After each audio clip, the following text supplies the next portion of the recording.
If you're a personal trainer, you're probably getting screwed. And if you're a gym owner, you're probably the one screwing them. Let's find out why.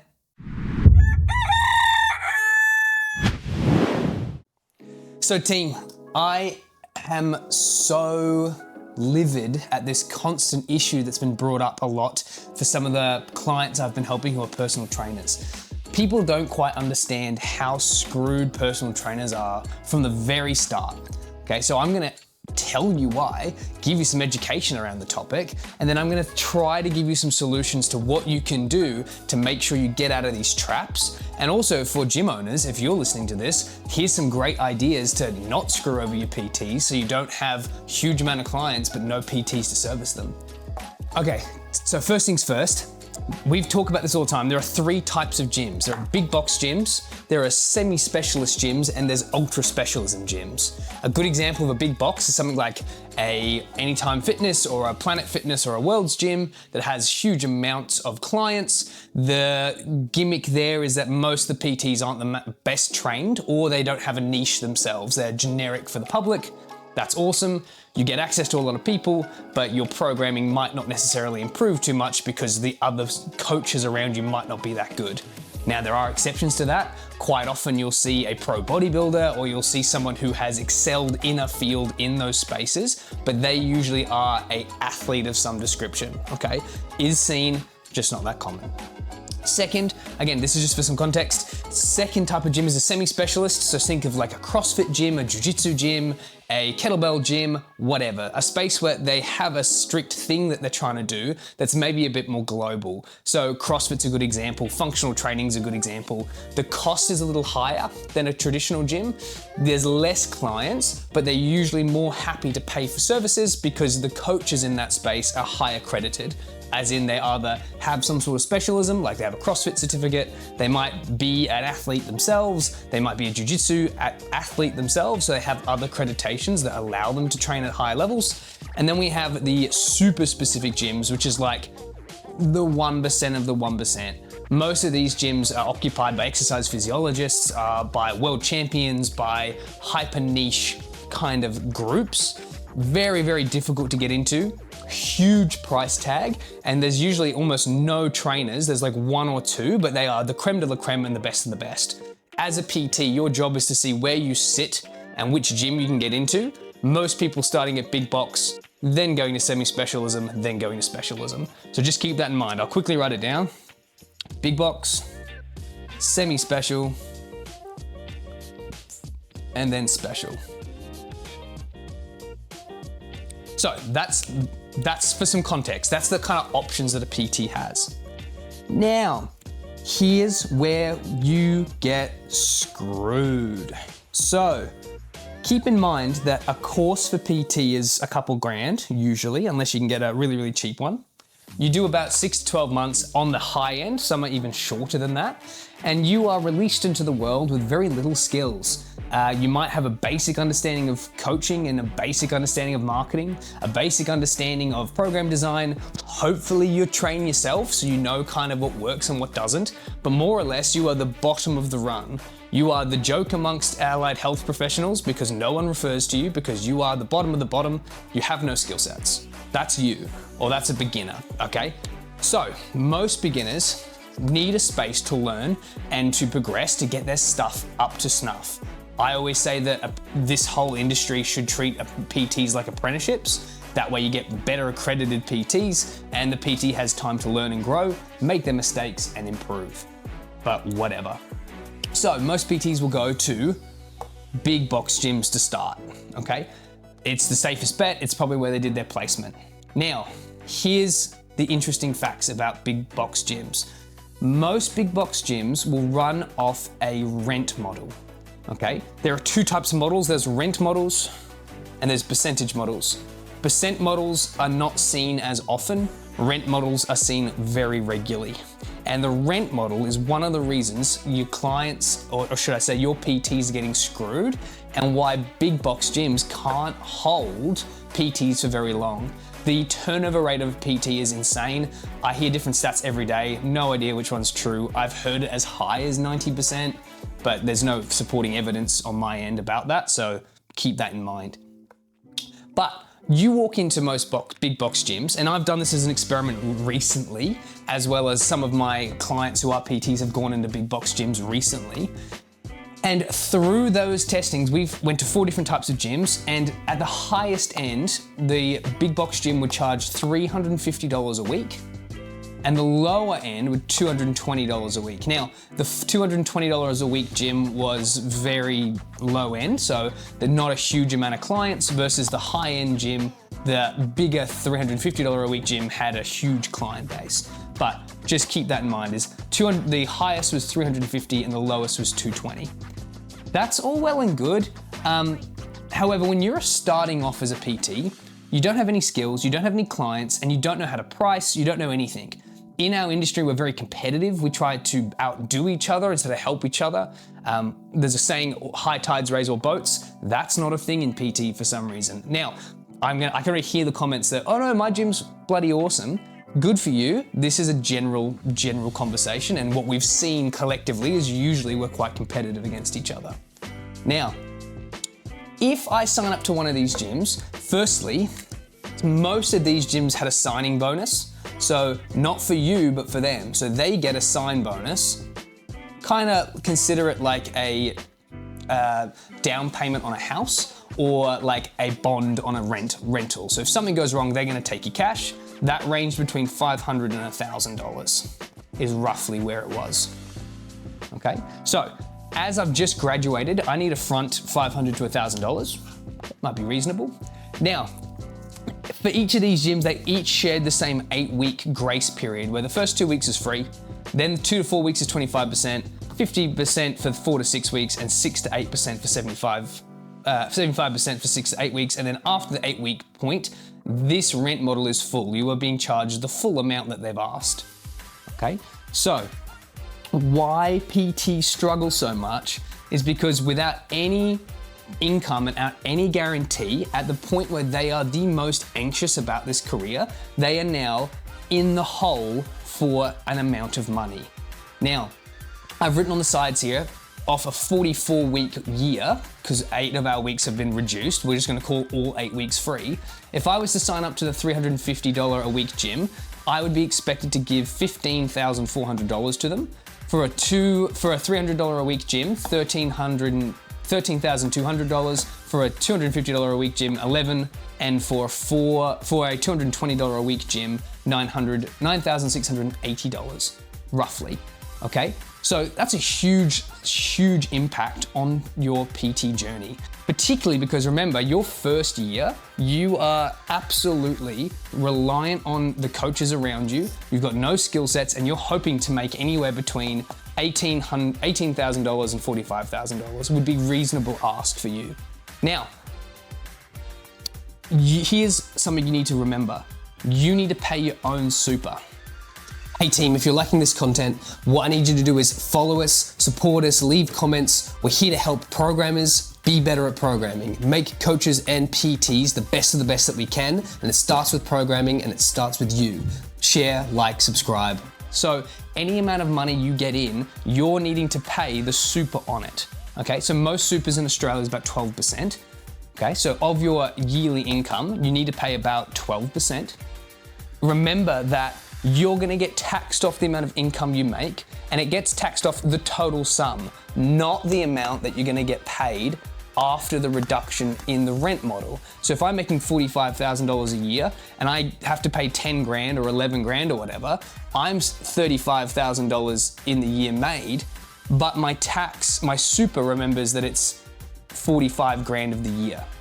So this gets taken off as well as everything else. So for this, you've also got to consider that we as PTs pay for our own insurance. We as PTs do not get sick leave. If you are sick, you do not get paid. We as PTs, if there's any injury, anything, everything falls back on us.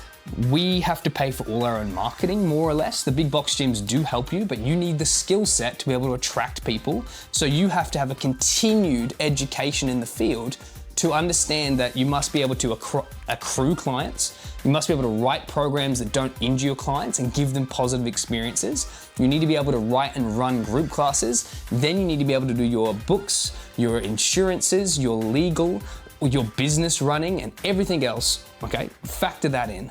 Also factor in every hour I spend with a client at the beginning is more like 2 hours or 3 hours amount of work, because the client only sees the 1 hour that you spend, and they don't see the hour of programming and prep that you did before that event. Okay, so every 1 hour is 2. So if I want to work a 40-hour week, it's actually 80 hours amount of work. Bad deal. That's a shit deal. Okay, so most PTs only work 20 hours because they're trying to improve their skill sets and they want to give the best amount of quality to their clients. Okay, so that translates to about 40 hours a week. You would have to charge somewhere in the range of $100, $75 to $100 for that to be a good deal, okay? Because of that $100, you're losing 12 to super, you're getting a percent taken out of your, you're getting a percent taken out of your cash amount, and then you've got to factor in tax. So we did the calculations for one of my clients, and he wanted to charge in the realm of $50 an hour because he was a beginner, and when you're learning, you often have an inclination to charge less, which is fine. You're learning, you don't have the skills yet. That's super reasonable. But by the time we calculated it, he was making like $11 an hour, like for his work, and he had to source all the clients. It was ridiculous, ridiculous. Some of the big box gyms models will say that you can do work for us, like run group classes and whatever, and that will help offset your rent amount, which is totally fine, except when you actually talk to them about the cost. For example, an unnamed gym I won't mention, who I had an interview with just to kind of get these numbers, we're gonna give you $30 per hour of group classes you ran during the peak times it would be for PT. So 5, 6, 7 in the morning, 4, 5, 6, 7 in the evening. You would run 2 or 3 group classes during that time and make $60, which then goes towards your rent model. Terrible, terrible deal. You're losing money working for these people. And look, you can spin it and say, look, they're gonna get exposure, clients are gonna get to know you. That's true, but you can make a video or walk around the gym and hand out monsters or energy drinks and get a similar kind of exposure. So yes, I understand that there's a pro and a con, but it's more cons towards our space. Now, the next big issue that we run into as PTs is that once you start, if you can understand these numbers and have the cognition to be able to break it down, it doesn't look like a good deal. You know, by the 2nd or 3rd year, like, you kind of start maybe making some decent cash, but at the start, like, you have to survive 2 years of really, really low income. And if you're someone who's got a family or you're someone who's gone into PT late, it's just not realistic. You're better off going to JB Hi-Fi and working there or working at McDonald's. Again, general, but kind of food for thought. So the incentive's really low. And so because of that, you get a lot of young people joining up who don't understand the cost of it yet. And they get halfway through the thing, and then they realize that it's actually not that good of a deal for them because they're working their ass off, not learning any new skills because their mentors are not taking them under their wing in the big box gym settings. And then they end up quitting, resigning and moving on.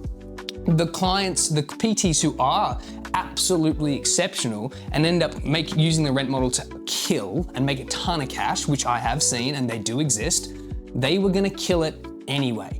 Didn't matter where you put them, they're probably really good at sales, which is one of the key skills of personal training, and they were gonna kill it no matter where you put them. It just happens to be they're into fitness. Great for them, that's awesome. That might be you. You might be like, oh, I'm gonna kill it because I'm great at sales and marketing. Awesome, do it and then share it so that everyone can learn from you, yeah? That's a key point. So but most PTs don't develop those skills and they're not guided in the direction to learn them because they think that going into personal training is about fitness and health. And it is, but unless you can market and sell, since you're a business, you're a sole trader, you're a plumber, basically, you need to have, if people don't know you exist, you're not gonna make any cash. And the capital, the cost of working in a big gym to be exposed may not be enough or maybe too much for you to keep on top of while you're paying the dumb tax or the ignorant tax to develop your skills enough to be able to market yourself, okay? You can tell I'm furious about this because I've had some absolute dynamite PTs quit the industry and go into something else because it was too harsh of a steep climb at the start. And it doesn't need to be. It's ridiculous that it is. Now, some of the gyms will have a percent model, and this is usually the better thing I've seen. Now, in talking to these big gyms, and I'm not going to mention which gyms I talked to, but in these 4 big gyms I talked to, the best percent model I saw was a 60-40 split, meaning that they would take 40% of your income and you would keep 60%. Yeah, maybe. Now, that comes with the caveat that as you get better and better and better, you then switch over to the rent model later. That's a bit more reasonable, okay? I like that. 40%'s a bit bloody high. They're basically nearly taking 50 cents for every dollar you make, and then you've got to do super and tax. Again, the tax doesn't care about how much they're taking, it sees the overall number you're making. Big deal, okay? The best gym I ever saw was a semi-specialist gym, and they offered 20% flat until you hit a model that was superseded a reasonable amount. Now, the only reason they could offer that is because the person who was running that gym owned it. He wasn't a part of a big conglomerate, he was a semi-special gym.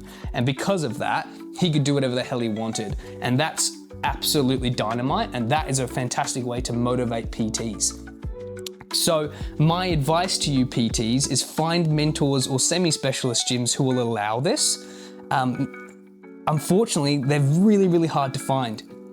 This is why a lot of PTs become like a side hustle gig. So they spend a bunch of cash decking out their garage, and they do PTs with no rent model because they own the space, and they just spend, instead of taking $11,000 or $15,000 or $9,000 out of their wage a year, they take 10 grand out and they buy a cage, some weights and some resistance bands in a nice space in their home, and they PT out of there. And it makes a ton of cash within reason, but it becomes more of a side hustle than a job. The people who are smart enough to make this kind of cash and are good enough in the space to make this kind of cash end up going into exercise physiology and physio anyway. So we start getting this massive divide in the people who are good at the job, realize that the model is no good, and so they go to something that's a bit more consistent, which is exercise physiology or physio, which will pay you anywhere between 60 to 100 grand, depending on your skill set, but consistently. So we start getting this really terrible divide as PTs, where all of the people who would have made dynamite PTs start becoming exercise physios and physios and saturate that market. So people who need help, the general public who need this level of intelligence and dedication, have to pay higher levels or go to a clinic to find them. And it's significantly less accessible because most people who are going to clinics have an injury or related health concern, hence why they're seeing an exercise phys or a physio, okay? So these really smart or moderately good or just these awesome coaches end up going to the health professional space, where we are left then with PTs who are potentially a little bit underskilled or are fresh, they're new, they're brand new, okay? Free fresh. They're brand new, so they don't have the skill set yet to help the general public. So they spend more time hurting the clients, sending them over here than they do helping them. Then the PTs who are really good and start killing it and start actually figure out the system and they're doing it well, they start going, well, why the hell am I paying a rent model when I can go online with the skill sets I've developed and I can start making actually large amounts of money because the concepts of selling and marketing apply online as they do here. The difference is this doesn't have a cap and this does, okay, within reason. These are food for thought. We end up getting a surplus, just this huge saturation of physios and exercise physios, some of which just would have made amazing trainers, but are making mediocre physiotherapists, which is not a nudge at physiotherapy, but there are some physios who you wonder how they got their certificates. I know some of them, no offense. But the same true, it's way worse on this end. There's so many underqualified PTs, and the public needs to know that if you go and ask a PT, what's your skill set? And they say a Cert 3 and a Cert 4 and that's it, I would search for someone else because they haven't demonstrated the key skills of continued education, which you must have in the health and exercise space on the medical end. So if we're not at least every year improving our skill set with evidence, with certificates and with courses and with skills, and maybe they're doing powerlifting or they're doing CrossFit, I'd be really apprehensive. And the brand new fresh guys aren't told that, or they don't have the time to learn these skills or the finance because of the rent model, that they can't do it. So they end up losing clients because it's really evident when a PT doesn't know what they're doing. Shock, don't want to burst that bubble, but we know if you're not very good, that's okay. We will help you and train you. That's why we have this particular course and this particular YouTube channel or whatever it is you're watching this on. But keep that in mind, is that's why you're just getting really stuffed over by the fact that since lots of stuff is against you, only the exceptional ones make it through to the point where they can make these big backs of cash. It is super possible and you might be the exception, but more often than not, people will quit within the first 2 years.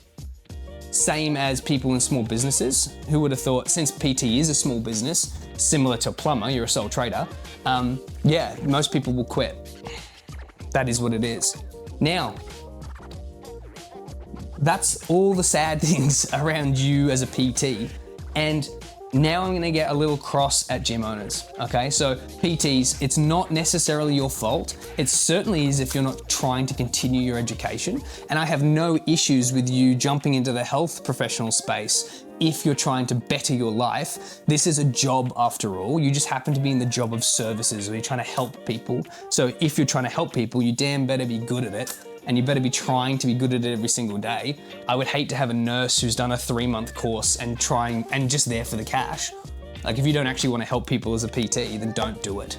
Okay, because you end up changing people's lives absolutely for the better and absolutely for the worst. So there's no issues if you want to go into a high paying space, if after 2 years you don't think you can make it. But let's have a look at why you're getting screwed and who's people who can actually help you other than you. It is up to you as yourself as a PT, but let's have a look at gyms. So in my conversation with those different gyms, I am told this: we are starving for PTs. We cannot find them, we cannot keep them for whatever reason. Every single gym I talk to is looking for personal trainers, and they either you can't have enough in the massive gyms, because if you have 3,000 people in your client base, you need a lot of PTs. You are either starving for PTs, they either have one really good one who's monopolizing all of the clients, and then no others, or they straight up just have zero. Okay, 0 PTs.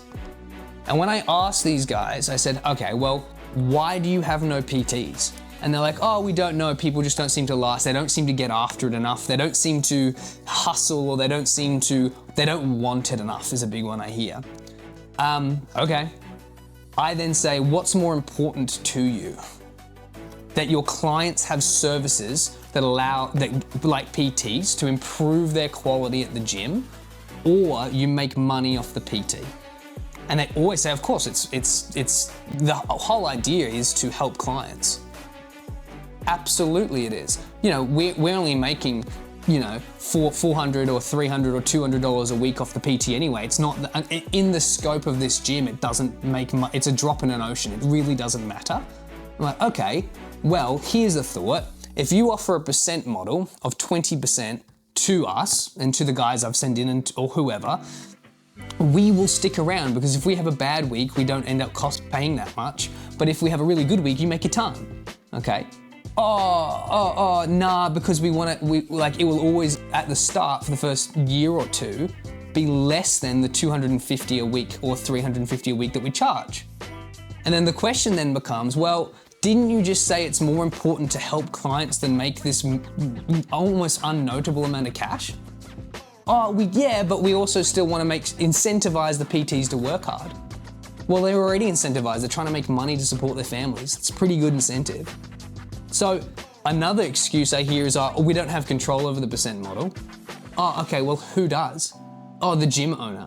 Okay, Who are you? Oh, I'm the gym owner or the manager or the supervisor. I'm like, okay, well maybe can I chat to the gym owner then? And I'll show him the maths of why it doesn't make any sense for a PT to come here or stay here.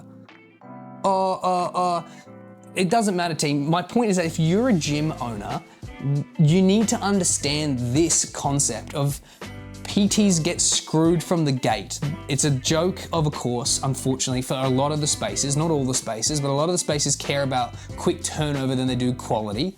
That's cool. And a lot of the gyms want to help clients, but they also want to make capital off the PTs because it looks good at the end of the year on the spreadsheet. But if the goal is to help clients, if you just put a 20% model on every PT, you'd be able to keep as many PTs as you want because they're not stressed about hitting these quotas. And if this system was working, why the hell is every single gym I talk to starving for PTs? It doesn't make any sense. The system you are doing is consistently not working and you are consistently not changing it to try to fix the issue. So what the hell? If I was driving my car and every single day I got a flat tire, I wouldn't just keep doing it and replace the tire. I would go, why the hell is my tire going flat? And then I go, oh shit, I don't put air in the tire. Maybe I should do that. Or it's an old car, or there's nails on the road, or I look at the problem. And maybe I don't go the dirt road behind the house, I take the highway where there are no nails on the road. Like, it just doesn't make any sense. And my huge gripe here is that PTs cop the flack for this, that we become across as, oh, you were never gonna make it, you didn't, you're lazy, you didn't put in the effort, instead of you didn't have the support and the system around it is not supported for you to succeed in the big box space. And that's just the facts. Sorry, don't care about your opinion in this regard. I get that some people are super successful in the space, but most people will fail, and PT often is not made into a long-term career. How many PTs of 30 years do you know who didn't go into gym management, go into online model, go into exercise phys, go into physio? Because I don't know anyone who didn't go into a separate industry, because guess what? Online is not in person. This sounds really intuitive, right? But it's not the same job. You're more of a marketer and then you're a systems runner than you are an in-person coach, okay? It's different, it's almost a different job, really. If you ever get the benefits or the joy of doing both, it is completely different work, although in the similar vein of helping people. So gym owners, by God, please seriously consider what you're doing as far as how you're trying to attract PTs. Understand how difficult it is for PTs, and understand that if you want quality in your garden, you must plant seeds and allow them to grow. If you're gonna take, again, most PTs being very young and fresh, if you're gonna take a bunch of fresh new PTs under your wing, give them the space to learn and make the mistakes so that after a period of time you have flowers. You don't plant a bunch of seeds and go, well shit, that didn't work, did it? And then if you want a fully grown tree, you want a huge, strong tree that's making a ton of cash in your gym, then you have to incentivize them with reasonable costs. Otherwise they're gonna go online or they're gonna move away. Because why would you stick around? It doesn't make any sense. Particularly if you're making the kind of cash where you can just do it at home. So let's try to change the narrative, team. PT doesn't have to be a side hustle. It doesn't have to get looked down upon by literally all of the health professionals think you're a joke. You can tell because how many referrals do you get off other health professionals like physios and exercise physios? The answer is none. Yeah, just furious. This comes up every single week for new people that I talk to, and every single week I have this same discussion, and every single week I tell them, and I try to give you as much content as I can so you can try to get through these rough patches. If you manage to get through the 2 years where you can start killing it in the PT space, I applaud you. Make content and show someone else how to do it. If you're one of the people who in the first 2 years ends up having to quit or move to a different profession, I'm so sorry that we lost you. We love you. We need you in the profession. It is okay that you have to move. Your safety and family come first, but I really hope that you still continue on helping people. And other than going online, opening up your own space, putting stuff in, making PT a side hustle, or trying to get gym owners to change their attitude, I'm not sure how to fix this problem, and I'm so sorry about that, because this is one of the best jobs you'll ever do if you're into fitness and into health, but I cannot promise you that you're going to be successful because of these reasons.